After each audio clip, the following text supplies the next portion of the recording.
तो जहां चली पीसीसी चीफ डोटासरा की, वहां नहीं होने दी मैच फिक्सिंग। खिवसर में पीसीसी चीफ ने किया कुछ ऐसा ही।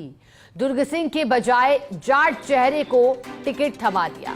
अब यहां त्रिकोणीय संघर्ष के हालात पैदा हो गए। डॉक्टर रतन चौधरी हैं पूर्व आईपीएस सवाई सिंह की पत्नी। सवाई सिंह माने जाते रहे ज्योति मिर्धा के नजदीक। बीजेपी से टिकट मांग रहे थे सवाई सिंह।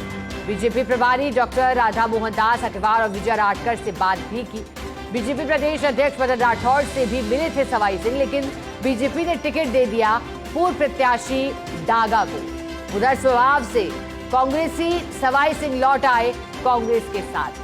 पीसीसी चीफ डोटासरा ने हनुमान के साथ नहीं होने दिया मैच फिक्स। कांग्रेस की ओर से जाट उम्मीदवार को ही उतार दिया मैदान में। अब खिवसर में आरएलपी, बीजेपी और कांग्रेस के बीच ही मुकाबला है, क्योंकि खिवसर से जब 2023 में विधानसभा चुनाव हुए थे तो हनुमान बेनीवाल जीते थे उस सीट से, लेकिन फिर सांसदी का दावा उन्होंने किया और फिर वहां से जीते वो और वो सीट खाली हुई। अब खिवसर में क्योंकि कांग्रेस भी गठबंधन नहीं की है और आरएलपी कांग्रेस अलग अलग लड़ रहे हैं, तो बीजेपी कांग्रेस के बीच साथ ही आरएलपी भी मैदान में, तो त्रिकोणीय मुकाबला हुआ।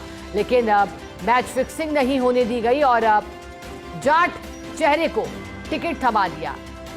चर्चा है क्योंकि रतन चौधरी, जिनके पति पूर्व आईपीएस सवाई सिंह कांग्रेस पार्टी में रहे, फिर विधानसभा चुनाव के दौरान उन्होंने दामन थामा भारतीय जनता पार्टी का और फिर जब वहां समीकरण नहीं बैठे तो स्वभाव से कांग्रेस वापस दामन थामा और इस्तीफा भारतीय जनता पार्टी से दिया। तो समीकरण किस तरह से चुनाव से पूर्व बनते बिगड़ते हैं, राजनीति क्योंकि संभावनाओं का खेल है, यहाँ कुछ भी हो सकता है और कुछ ऐसा ही हुआ सीटों के वितरण में।